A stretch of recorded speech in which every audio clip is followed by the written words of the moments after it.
9 నెలలు కడుపు పెద్దదై వికారమును పొంది తాను వంగలేక పని చేసుకోలేక తిందామంటే ఆహారం సహించక ఎంతో కష్టపడి తాను మరణ సదృశమైనటువంటి వేదన పొంది అన్ని నిప్పులు పడి బిడ్డని ప్రసవించి ఆ బిడ్డకి పాలిచ్చి పెంచి పెద్ద చేసి ఏడాది పాటు చలికాలం లేదు, వర్షాకాలం లేదు, మంచంలోనే మలమూత్ర విసర్జన చేస్తే ఆ మలమూత్రములను తుడిచి కడిగి బిడ్డని రక్షించి తాను ఉపవాసాలు చేసి చిట్ట చివరికి అవసరమైతే పిల్లవాడు ఎంత పెద్దవాడైనా వాడికి ఏదైనా కించిత్ అనారోగ్యం కలిగిందంటే భయం వేసినటువంటి మనసుతో నా ఆయుర్దాయం కూడా నువ్వే పోసుకొని బ్రతుకని అనగలిగినటువంటి వ్యక్తి ప్రపంచంలో ఉంటే అది అమ్మ ఒక్కతే.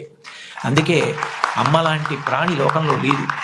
శాస్త్రాలు కూడా మొట్టమొదటి నమస్కారం ఎవరికి చేయించాయి అంటే మాతృదేవో భవ. మాతృదేవో భవ అంటే భగవంతుడు అమ్మ రూపంలో ఉన్నాడు అని కాదు దాని అర్థం. అమ్మయే భగవంతుడై ఉన్నది. భగవతి అమ్మ, అమ్మ భగవంతుడు రెండు కాదు. ఎందుకనంటే ప్రాణం